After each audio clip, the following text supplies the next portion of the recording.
कपड़े चुराने वाली चुड़ैल। हबलू नाम का लड़का अपने माता पिता के साथ रहता था। हबलू के दो छोटे छोटे भाई बहन थे और उसका परिवार बेहद ही गरीब था। माता पिता कपड़े धोने का काम करते थे, जिससे उनका गुजारा बड़ी ही मुश्किल से चलता था। कुछ दिनों से हबलू के माता पिता की तबीयत खराब होने की वजह से उसे ही नदी पर जाकर कपड़े धोने पड़ते थे। एक दिन की बात है, हबलू नदी के किनारे बैठकर कपड़े धो रहा था। ये जिंदगी भी कोई जिंदगी है, लोगों के कपड़े धोना। अगर कपड़े अच्छे से ना धुले तो लोग कितना सुनाते हैं और ऊपर से उल्टा पैसे भी नहीं देते। कपड़े धोने की वजह से नदी का पानी गंदा हो जाता है। उसी नदी में एक चुड़ैल रह रही होती है। जब वो नदी का पानी गंदा देखती है तो गुस्से से पागल हो जाती है।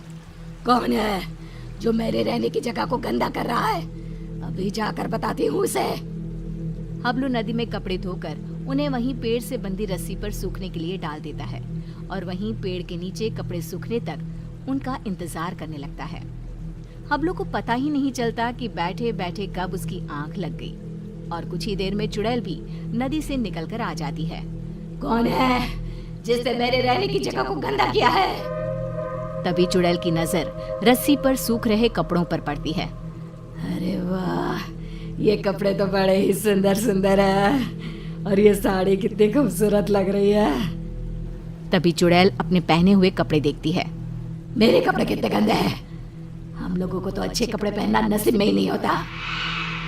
तभी चुड़ैल कपड़े देखकर सोचने लगती है, क्यों ना इनमें से एक कपड़ा चुरा कर मैं पहन लूं, कौन सा इस लड़के को पता चलेगा।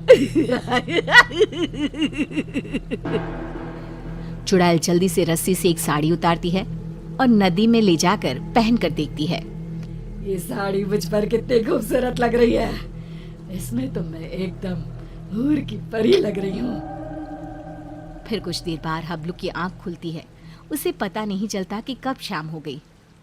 अरे शाम हो गई, समय का पता ही नहीं चला। अब जल्दी से कपड़े उतार कर घर चलता हूँ, नहीं तो रात हो जाएगी। हबलू रस्सी से कपड़े उतार कर घर चला जाता है और घर जाकर कपड़ों की गिनती करके उन्हें एक गठरी में बांधने लगता है। 1 2 3 और ये 5 और ये 9, ये कैसे हो सकता है? मैंने तो 10 जोड़े कपड़े धोए थे, इनमें तो एक कम है। दोबारा गिनता हूँ, कहीं मुझसे कपड़े गिनने में भूल ना हो गई हो। हबलू एक एक करके दोबारा कपड़े गिनने लगता है, पर इस बार भी कपड़े 10 जोड़े की जगह 9 जोड़े थे। कपड़े कम होने की वजह से वो परेशान था। ये सब सोचते सोचते उसे कब नींद आ जाती है पता ही नहीं चलता। अगली सुबह हबलू फिर से कपड़े लेकर नदी पर धोने के लिए चला जाता है और जैसे ही वो कपड़े धोने लगता है, नदी का पानी कपड़े धोने की वजह से फिर से गंदा होता है। ये देखकर नदी में रह रही चुड़ैल आग बबूला हो जाती है। ये लोग मुझे चैन से रहने भी नहीं देते। आज फिर ये लड़का कपड़े धोकर मेरी रहने की जगह गंदा कर रहा है।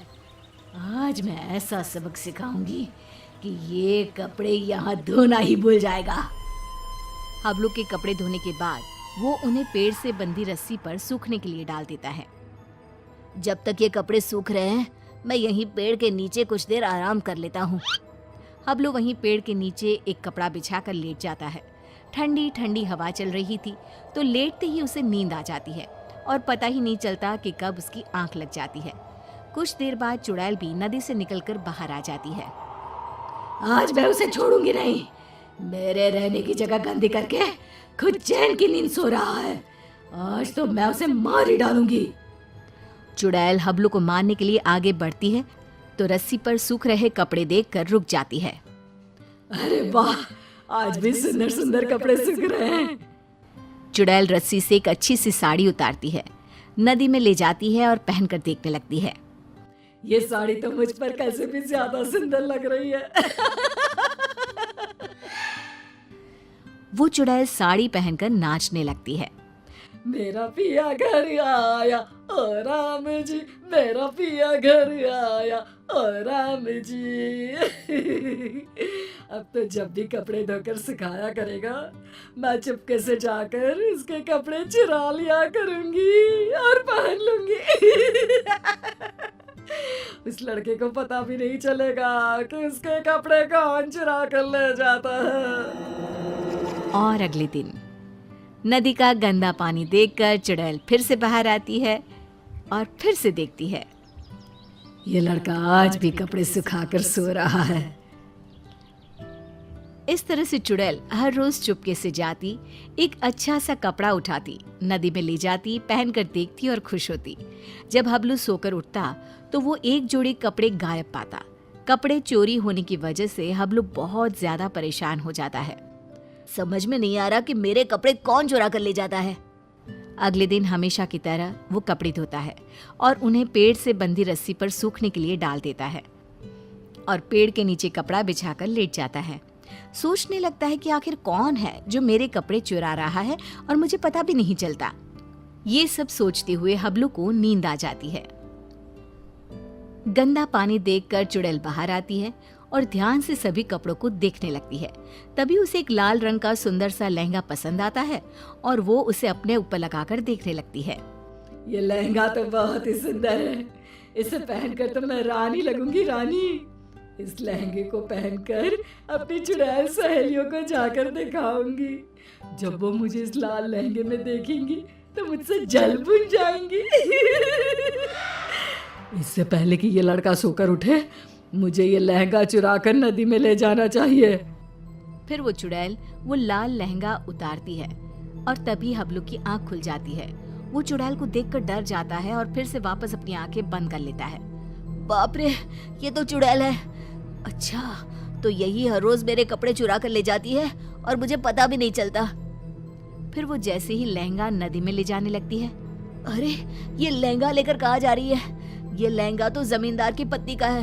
अगर मैंने उसे लहंगा नहीं लौटाया तो वो मुझे जमीन में जिंदा ही गड़वा देगा। नहीं, वो लहंगा मुझे चुड़ैल से वापस लेना ही होगा। पर कैसे, समझ में नहीं आ रहा। वो लहंगा मैं चुड़ैल से लूं तो कैसे लूं?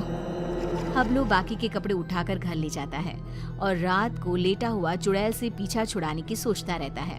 तभी उसके दिमाग में एक तरकीब आती है। हाँ, ये ठीक रहेगा। इससे चुड़ैल कपड़े भी नहीं चुराएगी और हमेशा के लिए वहां से चली भी जाएगी। फिर जैसे ही सुबह होती है, हबलू हमेशा की तरह कपड़े धोकर रस्सी पर सूखने के लिए डाल देता है और पेड़ के नीचे जाकर सोने का नाटक करने लगता है। लगता है आज फिर इस लड़के ने कपड़े धोए हैं। चुड़ैल नदी से निकलकर बाहर आती है तो देखती है कि रस्सी पर केवल आज दुपट्टे ही दुपट्टे सूख रहे हैं।